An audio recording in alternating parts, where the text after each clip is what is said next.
वज़ीर-ए-आज़म की ज़ेर सदारत वफाकी काबीना का अहम इजलास। कुछ देर बाद वफाकी काबीना इजलास में 3 तरमीम की मंजूरी दी जाएगी।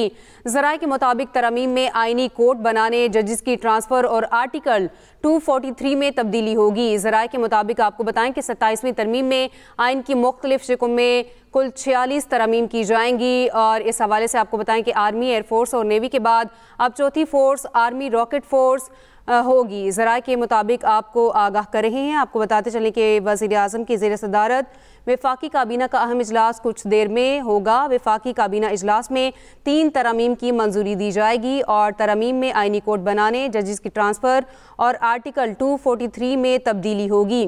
27वीं तरमीम में आइन की मुख्तलिफ शिकों में कुल 46 तरमीम की जाएंगी। इस हवाले से आपको आगाह करें, वज़ीर-ए-आज़म की ज़ेर सदारत वफाकी काबीना का अहम इजलास कुछ देर में होगा। वफाकी काबीना इजलास में 3 तरमीम की मंजूरी दी जाएगी। तरमीम में आइनी कोर्ट बनाने, जजिस की ट्रांसफ़र और आर्टिकल 243 में तब्दीली होगी। 27वीं तरमीम में आइन की मुख्तलिफ शिकों में कुल 46 तरमीम की जाएंगी। और इस हवाले से आपको ये भी बताते चलें कि आर्मी, एयरफोर्स और नेवी के बाद अब चौथी फोर्स आर्मी रॉकेट फोर्स होगी। इस पर बात करेंगे ब्यूरो चीफ इस्लामाबाद आमिर इलियास राना हमारे साथ मौजूद हैं। आमिर साहब, कहिएगा, वफाकी काबीना का इजलास कुछ देर बाद शुरू हो जाएगा, कौन कौन सी अहम तजावीज़ हैं जो कि इसमें ज़ेर गौर हैं? जी बिल्कुल, पहले देखें, लोगों को पता चला था बिलावल भुट्टो के ट्वीट से, उसमें बहुत सारी चीज़ें शामिल थी। NFC अवार्ड भी था, कुछ एजुकेशन पॉपुलेशन से मुतालिक भी था, इलेक्शन कमिश्नर की तैनाती के हवाले से भी था।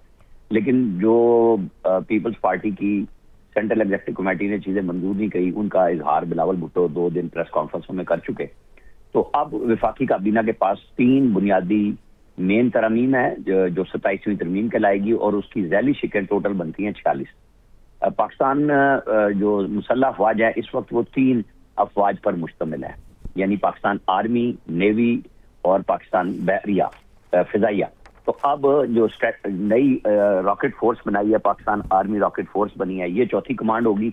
और इन सब के ऊपर नया ओहदा जो chairman joint chief of staff था, वो अब 29 नवंबर को जब जनरल साहिद शमशाद मिर्जा रिटायर हो जाएंगे, वो ओहदा खत्म हो जाएगा, क्योंकि वो एक सेरेमोनियल था।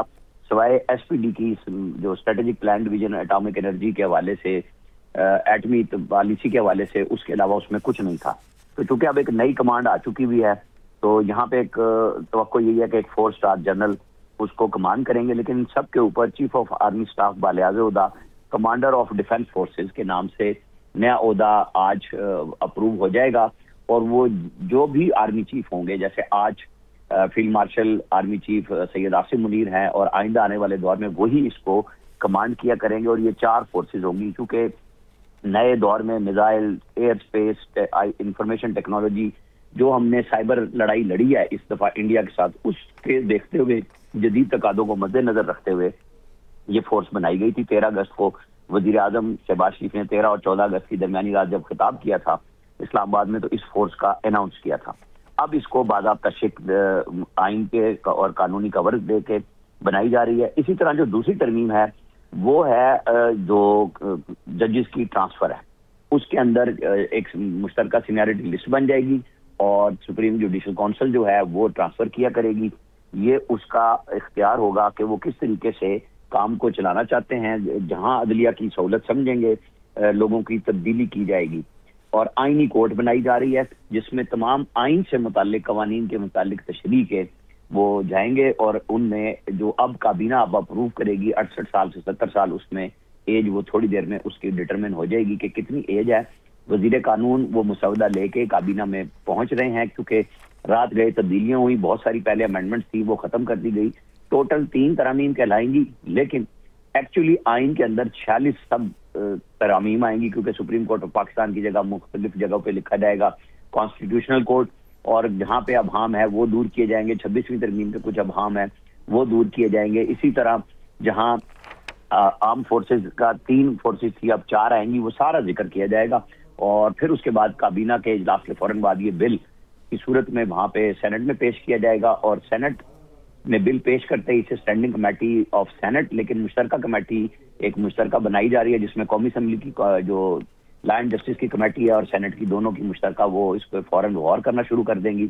और कुछ सियासी लीडर्स को, पार्लियामेंटेरियंस को उसके अंदर स्पेशली मदऊ भी किया जाएगा اور جمعے تک کا ٹارگٹ ہے کہ یہ سینٹ اور قومی اسمبلی دونوں سے پاس کرا لیں۔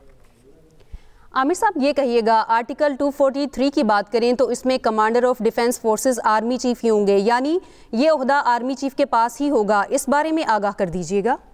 جی بالکل، کیونکہ ایک تو فیلڈ مارشل کا ذکر آئے گا باقاعدہ طور پہ کہ وہ ہے تاحیات، جو ہم چونکہ پہلے بھی دے چکے ہیں، لیکن یہ چیز آئے گی براہ راست کہ کمانڈر آف ڈیفنس فورسز جو چیف آف آرمی اسٹاف ہوں گے وہ بالیاز عہدہ chief commander of defence forces ہوں گے، اور ان کے انڈر کمان اس وقت chairman joint chief of staff committee جب میٹنگ کرتے ہیں جو موجودہ شاہد شمشاد مرزا ہیں، تو وہ اس کے اندر سمبولیکلی بیٹھتے ہیں، پریکٹیکلی تو آرمی چیف ہی سب چیزوں کو کمانڈ کر رہے ہوتے ہیں۔ وہ اب اسٹرکچرل ریفارم کر کے براہ راست ان کے انڈر آ جائے گی، اور اس میں اب پھر 4 فورسز ہوا کریں گی، یعنی ایئر فورس، نیوی، آرمی اور آرمی راکٹ فورس کمانڈ۔ یہ براہ راست 4 کا اب آئندہ ہمارے ہاں 4 کا اسٹرکچر ہوا کرے گا کہ ہماری 4 فورسز ہیں، کیونکہ ساری جدید لڑائی اسی فورس نے لڑنی ہے۔ زمین کی یہ بعد میں آتا ہے کہ آپ کی جو فرنٹیئرز ہیں وہ بعد میں نکلتے ہیں، لوگ ٹینکوں کی لڑائی لڑیں گے، آرم کورٹ جائیں گے، لیکن اس وقت میزائل، آئی ٹی، اسپیس، یہ ساری دنیا بھر میں اب لڑائی اسی چیز پہ ہو رہی ہے، تو یہ ایک نئی فورس جو ہے باضابطہ طور پہ تشکیل پا جائے۔ عامر صاحب یہ بھی کہیے گا، کچھ ہی دیر میں مسودہ وفاقی کابینہ سے اگر منظور ہو جاتا ہے، جیسے کہ اجلاس کچھ ہی دیر بعد شروع ہو جائے گا، تو اس کے کتنے امکانات ہیں کہ آج ہی سینٹ میں پیش ہوگا؟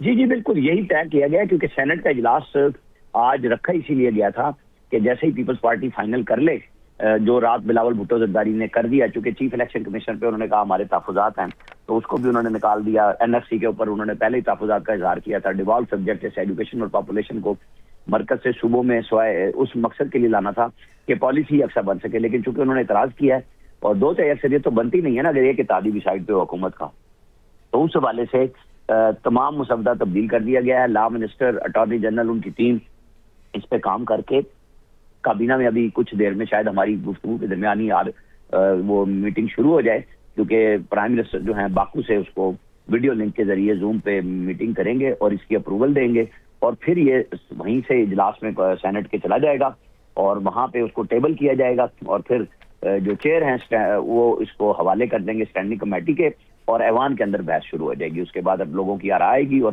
حتمی شکل اسٹینڈنگ کمیٹی سے قومی اسمبلی اور سینٹ کیونکہ مشترکہ بنے گی، وہ رپورٹ پیر یا منگل کو دیں گے، اور منگل کی شام تک یا بدھ کی صبح میں سینٹ سے پاس کرا لیا جائے گا، اور جمعے تک کا ٹارگٹ رکھا گیا ہے کہ پھر قومی اسمبلی سے بھی اس کو پاس کرا کے باقاعدہ گزٹ نوٹیفیکیشن صدر مملکت کی منظوری کے بعد اس کا جاری کر دیا جائے گا۔ عامر صاحب یہ بھی کہیے گا، پیپلز پارٹی کل تک آرٹیکل 243 کے علاوہ تمام نکات کو مسترد کر رہی تھی، پیپلز پارٹی اہم ترین اتحادی ہے، کیا آپ سمجھتے ہیں حکومت کا ساتھ دے گی؟ جی بالکل، انہوں نے اعلان کیا ہے کہ محترمہ بے نظیر بھٹو شہید نے چونکہ خود نواز شریف کے ساتھ مل کے میثاق جمہوریت کیا تھا اور آئینی کورٹ کی تھی، تو اس پہ تو ان کو پہلے بھی اعتراض نہیں تھا۔